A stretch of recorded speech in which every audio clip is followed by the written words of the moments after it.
Kemudian saat ini sudah terdata itu adalah sekitar 24.000. Jumlah serapan tenaga kerja itu sebetulnya meningkat. Maksimal umur sekian. Perekonomian Indonesia tumbuh melambat. Pada kuartal 1 2025 tumbuh di bawah 5%. Badan Pusat Statistik menghitung kuartal 1 tahun 2025 pertumbuhan ekonomi Indonesia hanya tumbuh 4,87%. Angka ini menurun jika dibandingkan pada kuartal 1 tahun 2024 lalu yang mencapai 5,11%. Tidak hanya itu, pada kuartal 4 tahun 2024 juga turun dari 5,2%. Lambatnya pertumbuhan ekonomi ini juga seiring dengan tingginya angka pemutusan hubungan kerja atau PHK. Menteri Tenaga Kerja Yasir Ali menyampaikan data pemutusan hubungan kerja karyawan hingga Mei 2025 mencapai 24.000 orang. Secara tahunan, angka PHK di Indonesia meningkat dibanding tahun lalu. Kemudian saat ini sudah terdata itu adalah sekitar 24.000. Jadi sudah sepertiga lebih dari sepertiga dari tahun 2024. Ya, jadi kalau ada yang bertanya PHK year to year gabungannya itu saat ini dibandingkan tahun lalu memang meningkat. Ya, ini potretnya. Dan 3 provinsi terbanyak PHK Jawa Tengah, Jakarta, Riau, dan 3 sektor terbanyak itu adalah industri pengolahan, perdagangan besar dan eceran, dan aktivitas jasa lainnya.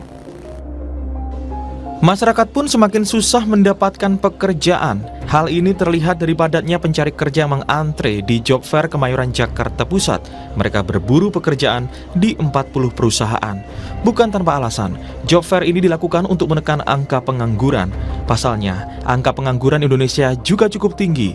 Badan Pusat Statistik mencatat pada Februari 2025, sebanyak 7,28 juta orang menganggur. Angka ini juga meningkat jika dibandingkan Februari tahun lalu, jumlah pengangguran mencapai 7,20 juta orang. Tingkat pengangguran terbuka Februari 2025 mencapai 4,76%, sedangkan Februari tahun lalu 4,82%. Merespon angka pengangguran dan PHK, Menteri Koordinator Bidang Perekonomian Erlangga Hartarto bilang jumlah serapan tenaga kerja sebenarnya meningkat di triwulan pertama. Hanya saja jumlah angkatan kerja juga turut naik. Jumlah serapan tenaga kerja itu sebetulnya meningkat. Jadi kalau kita lihat kuartal pertama yang lapangan kerja yang tercipta itu di triwulan pertama itu hampir 600.000 dan secara akumulasi juga terjadi peningkatan. Memang terjadi peningkatan angkatan kerja. Kemudian terkait angka PHK, memang ada perbedaan antara di Kementerian Tenaga Kerja dan tentu yang tercatat di BPJS, berarti ada faktor yang masuk di dalam sektor informal. Nah, tentu itu akan diperhatikan.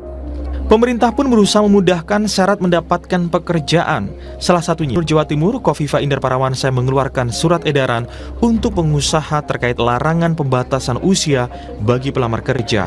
Kofifa berdalih aturan ini menghapus diskriminasi dunia kerja di Jawa Timur. Iki lho Rek, kalau misalnya ada PHK, dia sudah bekerja, katakan dia bekerja 20 tahun. Kemudian ada sesuatu terjadi di perusahaannya. Dia bekerja pada umur 20 tahun, berarti dia sudah umur 40 tahun. Kan biasanya rekrutmen ketenaga kerjaan itu ada maksimal umur sekian. Jadi kita menyampaikan surat edaran bahwa pada saat-saat seperti ini untuk menentukan usia di dalam rekrutmen ketenaga kerjaan kita minta untuk tidak dilakukan. Tapi sudah kita komunikasikan dengan perusahaan A, kita komunikasikan dengan perusahaan B. Ibaratnya begini, ketika kita itu mengeluarkan kebijakan itu nggak bim salah bim tiba-tiba kita keluarkan, enggak. Kita sudah mengkomunikasikan. Dalam kondisi seperti ini diharapkan ada kebijakan pemerintah dengan optimis untuk meningkatkan pertumbuhan ekonomi, mendorong dibukanya banyak lapangan kerja demi menekan angka pengangguran.